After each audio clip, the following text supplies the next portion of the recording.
یہ محاورہ ایک اور جگہ بھی استعمال ہوا ہے سورۃ الشعراء میں، اور حیرت ہوتی ہے اس محاورے کی وجہ سے، واقعی میں حیرت ہوتی ہے۔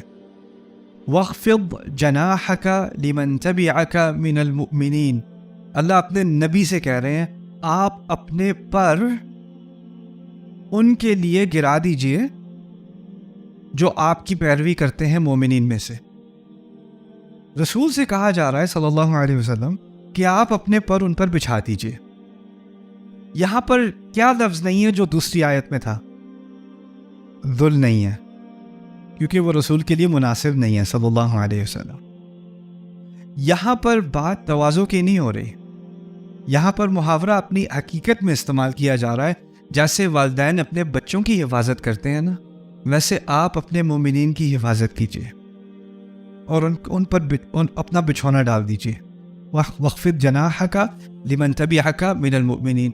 ایک عورت آتی ہے نبی کے پاس علیہ الصلوۃ والسلام، میں نے گناہ کیا ہے، میں گناہ کی وضاحت نہیں کروں گا، میں نے گناہ کیا، مجھے سزا دیں۔ رسول صلی اللہ علیہ وسلم کہتے ہیں جاؤ، بعد میں آنا۔ اس نے کہا تھا میں نے بدکاری کی ہے، مجھے سزا دیں، مجھے پتھراؤ کریں میرے اوپر۔ انہوں نے کہا نہیں، اب بعد میں آنا۔ اچھا میرا بچہ ہونے والا ہے، نہیں ابھی نہیں آؤ، بچہ ہونے کے بعد آنا۔ پھر بھیج دیا، پھر واپس آتی ہے۔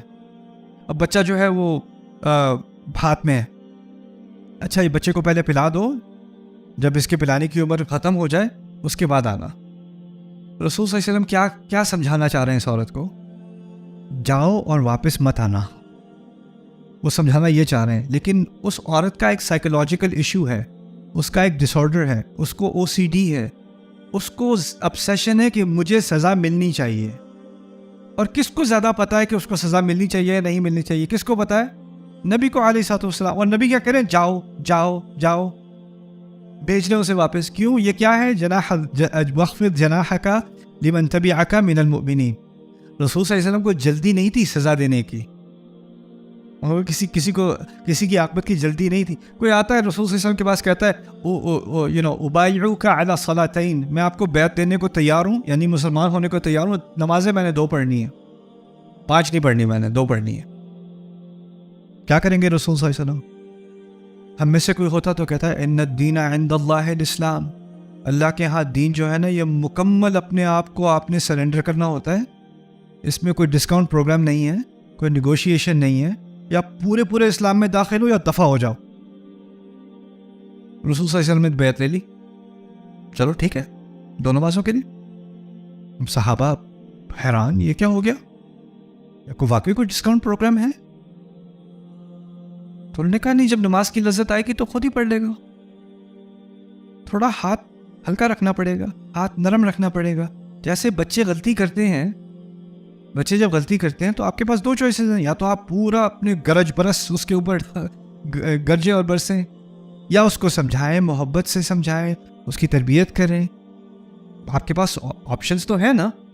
تو یہاں رسول سے کہا جا رہا ہے علیہ الصلوۃ والسلام وَاخْفِضْ جَنَاحَكَ لِمَنْ تَبِعَكَ مِنَ الْمُؤْمِنِينَ۔ اور ہم جب کہتے ہیں نا کہ ہم سنت کے ماننے والے ہیں اپنے نبی کی، تو اس میں کیا سنت ملی؟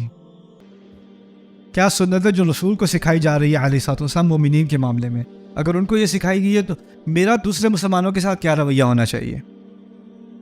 میں پچھلے دنوں ایک ریسٹورینٹ میں تھا، مجھ سے کچھ لوگ بات کر رہے تھے، تو یہاں پہ کچھ ریسٹورینٹس میں وہ کسی کو پے کرتے ہیں، وہ گانے گاتے ہیں ریسٹورینٹس کے اندر، اچھا بھی نہیں گاتے لیکن خیر گاتے ہیں۔ تو بیچارہ گا رہا تھا گانا، اسے کوئی انسٹرومنٹ اپنا بجا رہا تھا اور اور زور سے گائی جائے، اور زور سے گائی جائے۔ اب میرے ساتھ جو لوگ بیٹھے ہیں وہ میری بات نہیں سن سک رہے، اور مجھے تو لگ رہا تھا جیسے ہی وہ دیکھتا تھا کہ میں کچھ کہنے لگا تو وہ کہتا اسی وقت اس کو جو ہے نا وہ سر آتا تھا اس کو۔ تو باقی سارے بہت ہی چڑنا شروع ہو گئے کہ یہ کیا ہو رہا ہے۔ اور پھر بعد میں اس نے اپنا پورا البم ختم کی اس نے اپنی، اور پھر بعد میں مجھے جو بیٹھے ہوئے تھے میرے ساتھ ان میں سے کسی نے کہا کہ آپ کو بالکل غصہ نہیں آیا اس کے اوپر، آپ نے کچھ کہا نہیں، ویٹر کو نہیں کہا کہ اس کو منع کر دو، وہ کچھ کہنے والے تھے اس کو روک دو۔ میں نے کہا نہیں کہیں، آپ نہیں کہیں، رہ دے۔ آپ نے کیوں نہیں روکا؟ نہیں عن المنکر۔ میں کہا دیکھو میرا نہیں خیال کہ کوئی خوشی ایسی کوئی جاب لیتا ہے، اور میرا نہیں خیال کہ اس کی زندگی آسان ہے۔ اور یہاں 50-60 لوگ ریسٹورانٹ میں بیٹھے ہیں, سب کے سامنے جا کے اس کو کوئی ڈانٹے گا اور کہے گا بس کر. خواہ اس کی بےزتی کرنے سے کس کو کیا فائدہ ملے گا؟ وہ کون سا مجھے تنگ کرنے کے لیے کر رہا ہے؟ وہ اس کی جو صورتحال ہے, اس کی جو سچویشن ہے, اس کی جو فیملی سچویشن ہے, اس کی جو لائف ہے, اس کے بارے میں مجھے کچھ بھی نہیں پتا. میں خواہ اس کی زندگی میں مشکل کیوں ڈالوں؟ کیا فرق پڑ جائے گا میرے اوپر؟ اگر تھوڑی سی زیادہ آواز ہو گئی تو کیا ہو گیا؟ میرا کیا نقصان ہو گیا؟ یہ کیا ہے؟ یہ چھوٹی سی مثال کس چیز کی ہے؟ تھوڑا سا آپ دوسرے کی صورتحال کو ذرا سمجھ لو نا, تھوڑا سا سمجھ لو. تو یہ ہم تو رسول صلی اللہ علیہ وسلم کے ایک یعنی قدم کے ذرے, ان کے پاؤں کے نیچے کے ایک ذرے کے برابر بھی نہیں ہے, جس طرح سے وہ خیال لحاظ کرتے تھے. لیکن ہمیں کم از کم لحاظ کا کچھ خود بھی تو اہتمام کرنا پڑے گا نا. میری ایک عادت ہے, جب بھی میں کسی ریسٹورینٹ میں, خاص کر یہاں پر, میں دیکھتا ہوں کہ نا, اب تو میں نے کم دیکھا ہے, اچھی بات ہے, لیکن جو لوگ سرو کر رہے ہوتے ہیں نا آپ کو کھانا وغیرہ, یا ان سے ایک طرح سے بات کی جاتی ہے جیسے وہ تقریباً آدھے انسان ہیں. یہ پانی لا دو, یہ کر دو, اچھا یہ گرم ہو گیا, یہ ٹھنڈا ہے, یا ایسے بات. یہ ایک انسان ہے, اس کی بھی ایک فیملی ہے, اس کے بھی بچے ہیں, اس کے بھی پیرنٹس ہیں, اس کے بھی جذبات ہیں. اس نے بھی اللہ کے سامنے کھڑے ہونا ہے, اور ہو سکتا ہے جب قیامت کے دن یہ اللہ کے سامنے کھڑا ہو تو آپ اس کے ساتھ کھڑے ہو. اس وقت یہ نہیں کہیں گے تو یہاں کیسے کھڑا ہے, تو وہاں پہ باقی ویٹرز کے ساتھ کھڑا ہو. اس کی بھی عزت ہے نا. وَلَقَدْ كَرَّمْنَا بَنِي آدم, ہم نے آدم کی تمام اولاد کو عزت دی. اللہ نے کہا ہے نا, تو اللہ نے ہر انسان کو عزت دی ہے. تو میں کون ہوتا ہوں اس سے کم عزت سے بات کرنے والا؟ تو وہ تو بات کرتے ہیں سر سر سر سر سر, اور ہم بات کرتے ہیں اوئے اے اوئے. تو جب بھی کوئی آتا ہے تو میں پوچھتا ہوں آپ کا نام کیا ہے, تو وہ پہلے تھوڑے حیران ہو جاتے. وہ سمجھتے ہیں میں نام جا کے میں مینیجر کو بتاؤں گا, جی سر میرا نام کریم ہے. وہ ان کے دماغ ہوتا ہے ابھی کریم کی تو جاب گئی. کریم بھائی آپ کیسے ہیں؟ میں ٹھیک ہوں سر, میں بالکل ٹھیک ہوں. وہ ڈر ڈر کے بالکل ٹھیک ہوں. پھر اس کے بعد کریم بھائی آپ کا بہت شکریہ, کب سے کام کر رہے ہو آپ یہاں پہ؟ سر ابھی 4 دن ہوئے ہیں. اچھا انشاءاللہ اللہ تعالیٰ کے رزق میں برکت ڈالے, آپ کا بہت شکریہ. میرے کو پیسے خرچ ہو گئے, میرا کو نقصان ہو گیا, اس سے میں نے 2 سیکنڈ بات کر لی. لیکن ہوتا کیا ہے اس سے, کسی کو تھوڑی سی تسلی آ جاتی ہے کہ کسی نے مجھے انسان کے ناطے تو دیکھ لیا, کسی نے سلام میں پہل تو کر لی. آپ کوشش کریں کسی بلڈنگ میں جائیں تو جو دروازہ کھولنے والے گارڈز وغیرہ ہوتے ہیں نا, سلام میں آپ پہل کر دو, آپ پہل کر دو. کس لیے؟ وَخْفِضْ جَنَاحَكَ لِمَنْ تَبِعَكَ مِنَ الْمُؤْمِنِينَ.